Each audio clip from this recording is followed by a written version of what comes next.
Les députés éthiopiens ont approuvé ce jeudi l'imposition de l'état d'urgence dans la région dissidente du Tigré. La mesure avait été décrétée mercredi matin par le Premier ministre Abiy Ahmed, peu après avoir annoncé le lancement d'opérations militaires contre les autorités de la région. Le peuple Amhara, la milice et les forces spéciales ont courageusement repoussé les attaques lancées dans certaines parties de la région et ont réussi à dissuader les forces en présence. Les forces de la région d'Amhara, ainsi que les membres de la force de défense nationale, ont non seulement repoussé l'assaut en cours, mais ont aussi repris le contrôle de zones clés.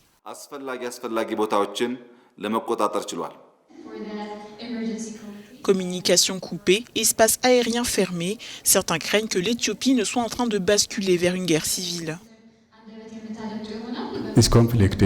Ce conflit n'oppose pas la région du Tigré au gouvernement fédéral. Il oppose un très petit groupe qui a des intérêts particuliers et qui contribue à déstabiliser l'ordre national et à atteindre et reprendre le contrôle de l'ordre politique éthiopien. Le gouvernement fédéral doit donc faire tout ce qui est en son pouvoir pour maintenir l'ordre et faire respecter la Constitution et surtout pour libérer le peuple du Tigré.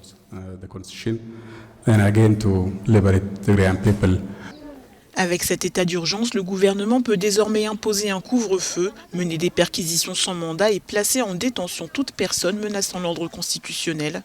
La mesure pourrait être élargie au-delà du territoire du Tigré.